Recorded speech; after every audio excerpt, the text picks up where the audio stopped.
அந்த அரெஸ்டும் இந்த 41 பேர் மரணமும் ஒண்ணா? எதோட ஒப்பிடுறீங்க? இது என்னன்னா, நான் ஏதாவது ஒரு கேள்வி கேட்டா உன் பின்னாடி முதுகுல அழுக்கு இருக்கு பாருன்னா, உன் பின்னாடி தான் முதுகுல அழுக்கு இருக்கு. நான் உனக்கு தட்டி விடுறதுக்காக சொல்றேன், நீ முதல்ல தட்டு.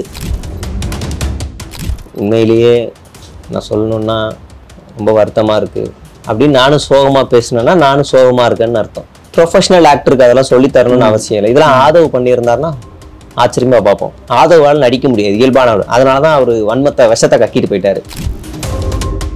நேற்று நடந்த ஒரு ஆர்ப்பாட்டம் கோயம்புத்தூர்ல ஒரு கோஷம் முழக்கப்படுது. இங்க சட்ட ஒழுங்கு சரியில்லை. அடுத்த கோஷம் வேண்டாம் வேண்டாம் ஓசி பஸ் வேண்டாம், வேண்டாம் வேண்டாம் 1000 ரூபாய் வேண்டாம். சீமான் சொன்னாரு எங்க ஆத்தா கேட்டாலும் 1000 ரூபான்னு. அததான் நீங்க பண்றீங்க. மோடி சொன்னாரு இந்த நாட்டுல இலவசங்கள் ஒழிக்கலன்னா பாகிஸ்தான் ஸ்ரீலங்கா மாதிரி ஆயிடும்னாரு. அதே வேலையை விஜய் செய்யறாரு. அப்ப நீங்க எல்லாம் ஒரே டீம் தானே? விஜய் ஏற்கனவே செஞ்சவர் தானே, சர்க்கார்ல போய் மிக்சியும் டிவியும் தூக்கி போட்டு உடைச்சவர் தானே. நம்ம என்ன கேட்கிறோம், ஓப்பனா கேட்கிறோம், உங்களுக்கு உண்மையிலேயே திராணி தைரியம் எல்லாமே இருந்துச்சுன்னா நாங்கள் ஆட்சிக்கு வந்தால் இலவச பேருந்தை நிறுத்தி விடுவோம், நாங்கள் ஆட்சிக்கு வந்தால் மகளிர் உரிமை தொகையை நிறுத்தி விடுவோம், நாங்கள் ஆட்சிக்கு வந்தால் மாணவ மாணவிகளுக்கு 1000 ரூபாயை நிறுத்தி விடுவோம் அப்படின்னு ஓப்பன் ஸ்டேட்மெண்ட் கொடு பார்ப்போம். சாணியை கரைச்சி ஊத்தி விட்டுருவாங்க. என்னோட ட்விட்டர் ஐடி ஒரே ஒரு ட்வீட் தான் போடுவேன், ரொம்ப நாகரிகமா போடுவேன். கீழே போய் கமெண்ட்ஸ் மட்டும் பாருங்க. எல்லாருமே ப்ளூ டிக் வச்சிருக்கிற விஜயோட ஆதரவாளர்கள், கிட்டத்தட்ட RSS. அவங்க எவன்ட்டையும் ஐடி கார்டு இருக்காது.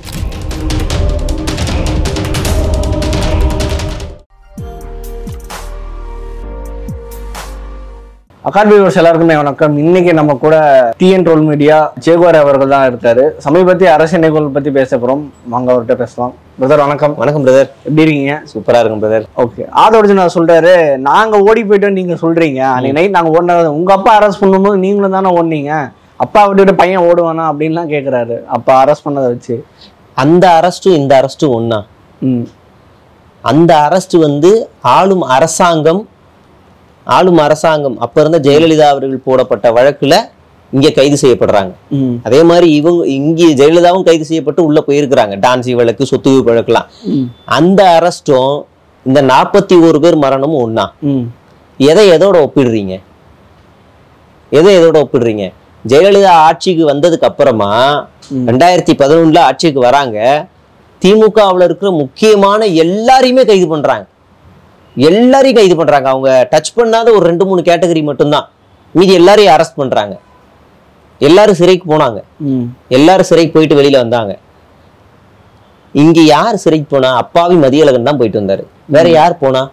டெல்லிக்கு பதுங்குனது யாரு? ஏர்போர்ட்ல பத்திரிகையாளர்கள் கேட்கும் போது தெரிச்சு ஓடுனது யாரு? இப்ப ஓடாம என்ன நான் ஓடுனா நீ ஓடுன?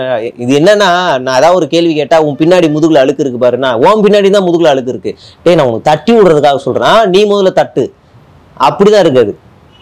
அந்த அரெஸ்டும் இந்த அரெஸ்டும் ஒப்பிடக்கூடாது. இது 41 பேரை திட்டமிட்டு கொலை பண்ணது. இது சிபிஐலாம் ஆதவர்ஜுனாவோட உள்ள போயெல்லாம் விசாரிச்சோன்னா, அந்த நெட்வொர்க்லாம் விசாரிச்சோன்னா, கரூருக்கு போறதுக்கு 2 நாளைக்கு முன்னாடி ஒரு கார்ட்டூன் வைரல் ஆயிருக்கு.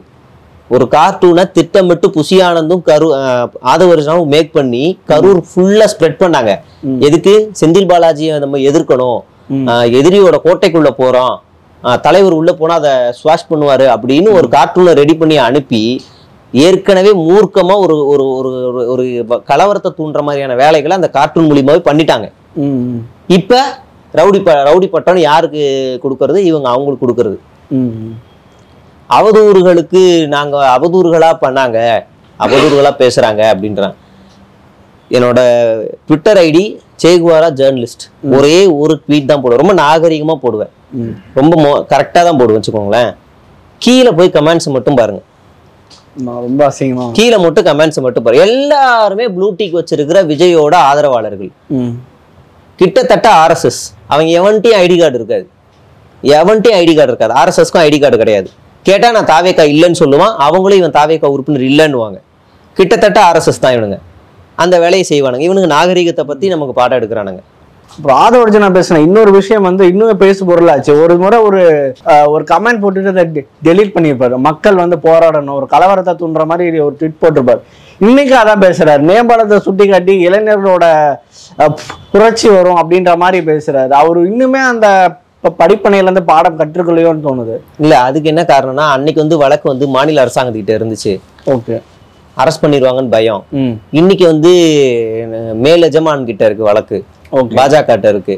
அதனால நம்ம என்ன வேணாலும் பேசலாம், அவங்க நம்மளை பாதுகாத்துப்பாங்க, நம்ம என்ன வேணாலும் பேசிக்கலாம் அப்படின்னு அவங்களுக்கு வந்து அவருக்கு அந்த தைரியம் அங்கிருந்து கொடுக்குற தைரியம் தான். இங்க என்ன அப்படி கெட்டு போயிடுச்சு தமிழ்நாட்டுல? ஓப்பனா கேட்போம், இன்னைக்கு என்ன கெட்டு போயிடுச்சு? நேற்று நடந்த ஒரு ஆர்ப்பாட்டம் கோயம்புத்தூர்ல, ஒரு கோஷம் முழக்கப்படுது, இங்க வந்து சட்ட ஒழுங்கு சரியில்லை. சரி, நியாயமான ஒரு கோஷம்.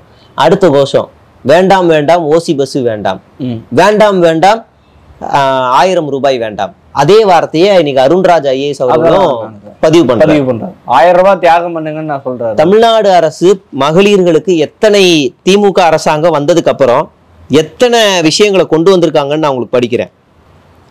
காவல் உதவி ஆப், இது வந்து எடப்பாடி பழனிசாமி அவர்களால் கொண்டு வரப்பட்டது. இவங்க ஆட்சிக்கு வந்ததுக்கு அப்புறம் அதை அப்டேட் பண்ணி பெண்களுக்கு emergency SOS one touch alert வசதி சேர்த்து தரப்படுது. அடுத்து police help desk for women, இது தனியா கொண்டு வரப்படுது. அடுத்து உமன் சேஃப்டி பேட்ரோல்ஸ், அந்த பிங்க் வண்டி இருக்கும் இல்லையா, அது எல்லாமே கொண்டு வரப்படுது. உங்களுக்கு அர்த்தராத்திரியில நீங்க தனியா இருக்கிறீங்கன்னா உடனே நம்பர் கொடுத்தா அந்த நம்பர்ல இருந்து நீங்க கூப்பிட்டு போறதுக்கான எல்லா வசதிகளும் இருக்கு. அப்புறம் மகளிர் உரிமை தொகை திட்டம், இது எல்லாருக்குமே தெரிஞ்சதுதான். செக்ஷுவல் ஹராஸ்மெண்ட் ரீட்ரெசல் கமிட்டிஸ், அதை தனியா அமைக்கிறாங்க. அடுத்து அவேர்னஸ் கேம்பெயின் இங்க தனியா அமைக்கப்படுது. இப்படி பல விஷயங்கள் பெண்கள் சார்ந்து திமுக வந்து நிறைய பண்ணிருக்கு. மத்திய அரசாங்கமும் பண்ணுது. மோடியே வந்து சொல்லியிருப்பாரு, நிறைய விஷயம் இடங்கள்ல சொல்லியிருப்பாரு, இந்த மாதிரி திட்டங்கள் கொண்டு வந்திருக்கோம் அப்படின்னு. இங்க நம்ம விமர்சனம் என்ன வைக்கணும்னா, இதெல்லாம் பத்தாது, இன்னும் கூடுதலாக்குங்க அப்படின்னு தான் நம்ம வைக்கணும். அது வேற. ஆனா இதுக்கும் திட்டங்கள் வேணாங்கிறதுக்கும் என்ன சம்பந்தம்? இந்த இலவச திட்டங்கள் வேணான்னு சொல்றது யாருன்னா பாஜக. இல்ல, அருண்ராஜ் என்ன சொல்ல வர்றாருன்னா, இந்த 1000 ரூபாய் ஒரு மாயையில நீங்க மயங்கிடாதீங்கன்னு அப்படின்னு ஒரு சொல்ல வர்றாரு. இந்த 1000 ரூபாய் தியாகம் பண்ணுங்க. தியாகம் அது இன்டைரக்டா அவர் என்ன சொல்றாருன்னா, இந்த 1000 ரூபாய் சாதனையை பெருசா கட்டி அங்க பின்னாடி பெரிய ஊழல் நடக்குது, ஒரு கேடுகட்ட ஆட்சி நடக்குது. அப்ப நான் ஆட்சிக்கு வந்தா 2000 ரூபாய் தரேன், 3000 ரூபாய் தரேன்னு அறிவிங்க. உங்ககிட்ட தான் புதுசா அதிகாரிகள் எல்லாம் போட்டிருக்கீங்கல்ல. நீங்க இப்போ 28 பேருக்கு அடுத்ததா முன்னாள் ஓய்வு பெற்ற அதிகாரிகள் எல்லாம் போட்டிருக்கீங்கல்ல. 2000 ரூபாய் கொடுத்தா சாத்தியமா? கஜனா வச்சு நம்மளால தமிழக அரசை ரன் பண்ண முடியுமா? அறிவிங்க. ஓசி பஸ் வேண்டான்னு உங்க கோஷம் வருது, கண்டனம் ஒரு அறிக்கை வெளியிட வேண்டியதுன்னா இது எங்க தலைமையில் நடந்த ஆர்ப்பாட்டம் தான் போடுறீங்க, இதுல ஒரு தவறான கோஷம் எழுப்பப்பட்டிருக்கு அப்படின்னு நீங்க சொல்லியிருக்கணும்ல. வேடிக்கை பார்த்துட்டு ஃபயர் பண்ணிக்கிட்டு இருக்கீங்க, அதை விட்டு ஃபயர் விட்டுக்கிட்டு இருக்கீங்க. சீமான் சொன்னாரு எங்க ஆத்தா கேட்டால 1000 ரூபான்னு, அதை தான் நீங்க பண்றீங்க. மோடி சொன்னாரு இந்த நாட்டுல இலவசங்கள் ஒழிக்கலன்னா பாகிஸ்தான் ஸ்ரீலங்கா மாதிரி ஆயிடும்னாரு. அதே வேலையை விஜய் செய்யறாரு. அப்ப நீங்க எல்லாம் ஒரே டீம் தானே? விஜய் ஏற்கனவே செஞ்சவர் தானே, சர்க்கார்ல போய் மிக்சியும் டிவியும் தூக்கி போட்டு உடைச்சவர் தானே. கலைஞர் டிவி கொடுத்தது மிகப்பெரிய புரட்சி. ஒரு தெருவில் ஒரு டிவி தான் இருக்கும், எல்லாரும் போய் அந்த டிவி பார்க்கணும். கிராமம்னு எடுத்துட்டோம்னா ஒரு கிராமத்துக்கு ஒரு டிவி தான் இருக்கும், அதையும் கூண்டு போட்டு வச்சிருப்பாங்க. ஊர் நிர்வாகத்துக்கிட்டே ரிமோட் இருக்கும், அவங்க வைக்கிறதான் டிவி. அதுவும் டைம் ஆனோடனே உள்ளே அமுச்சு விட்டுருவாங்க, அவ்வளவுதான். பொது டிவி. எல்லாரும் இன்னொருத்தர் போய் டிபெண்ட் பண்ணி இருக்கக்கூடாதுன்னு எல்லாருக்கும் டிவி. அதுக்கப்புறம் ஒரு தெருவில் யாராவது ஒருத்தர் வீட்டில் தான் மிக்சி கிரைண்டர் இருக்கும், எல்லாரும் அவங்க வீட்டில் போய் அரைப்பாங்க. ஜெயலலிதா அவர்கள் முதலமைச்சர் ஆனோடனே எல்லாருக்கும் மிக்சி, யாரையும் டிபெண்ட் பண்ணி இல்லை, எல்லாமே சமநிலை ஆகுது. நீ படிக்கணும்னு ஆசைப்படுறியா, உனக்கு பஸ் பாஸ் ஃப்ரீ, சைக்கிள் தரேன், யூனிஃபார்ம் தரேன், பேகு தரேன், மதிய உணவு தரேன், சத்தான உணவு தரேன், முட்டை தரேன், பயிர்கள் தரேன், ஃபீஸ் ஃப்ரீ, எல்லாமே ஃப்ரீ. நீ வந்து படிச்சா போதும். இதுக்கு மேல உனக்கு தடையா இருக்கா? காலேஜ் போகணும், வேற காலேஜ்ல உனக்கு என்ன பிரச்சனை? எனக்கு வந்து மாசம் ஏதாவது ஒரு வந்துட்டு போற செலவு இது மாதிரிலாம் இருக்கு, 1000 ரூபாய் தரேன் பெண்களுக்கு. ஆண்களுக்கும் 1000 ரூபாய் கொடுத்தா நல்லா இருக்கும், ஓகே எடுத்துக்கோங்க, 1000 ரூபாய் எடுத்துக்கோங்க. பெண்களுக்கும் 1000 ரூபாய் எடுத்துக்கோங்க. அப்ப இந்த மாதிரியான ஒரு அரசாங்கத்தை நம்ம எப்படி விமர்சனம் வைக்கணும்னா, இது பத்தாவது கூடுதலா கொடுங்கன்னு தான் வைக்கணுமே தவிர, இதை ஒழுங்கன்னீங்கன்னா நம்ம என்ன கேட்கிறோம், ஓப்பனா கேட்கிறோம், உங்களுக்கு உண்மையிலேயே திராணி தைரியம் எல்லாமே இருந்துச்சுன்னா, நாங்கள் ஆட்சிக்கு வந்தால் இலவச பேருந்தை நிறுத்தி விடுவோம், நாங்கள் ஆட்சிக்கு வந்தால் மகளிர் உரிமை தொகையை நிறுத்தி விடுவோம், நாங்கள் ஆட்சிக்கு வந்தால் மாணவ மாணவிகளுக்கு 1000 ரூபாயை நிறுத்தி விடுவோம் அப்படின்னு ஓப்பன் ஸ்டேட்மெண்ட் கொடு பார்ப்போம். தேர்தல் அறிக்கையில ஓப்பன் ஸ்டேட்மெண்ட் கொடு, போற எல்லா இடங்கள்லயும் பிரச்சாரத்திலையும் சொல்லு பார்ப்போம். சாணியை கரைச்சி ஊத்தி விட்டுருவாங்க. ஒரு அம்மா 32-33 வயசாகுது, அவங்களோட பையன் 2 பேரும் சேர்ந்து காலேஜ்ல செகண்ட் இயரோ ஃபர்ஸ்ட் இயரோ படிக்கிறாங்க. அந்த பையனுக்கு 1000 ரூபாய் அரசாங்கம் தருது. அவங்க அம்மாக்கு மாணவிங்கிறனால அவங்க அம்மாவுக்கு ஒரு 1000 ரூபாய், அது இல்லாம குடும்ப தலைவிங்கிறதுக்காக ஒரு 1000 ரூபாய். அந்த 3000 ரூபாய் வச்சு அவங்க சந்தோஷமா வாழ்றாங்க. பெரிய உதவியா இருக்கு. அதை வச்சு பெரிய ஆக முடியாதுனால, ஆனா அது ஒரு பெரிய உதவியா இருக்கு. இது மூணுமே வர்றதுனால தானே அந்த பெண் கல்யாணமாகி குழந்தை பிறந்ததுக்கு அப்புறம் அவன் மகனோட ஒரு வகுப்பறையில போய் உட்கார்றாங்க. இது இது இது உண்மையிலே இப்ப கடைசியா நடந்த அரசு விழாவில் அந்த பெண்ணை வந்து பேசினது.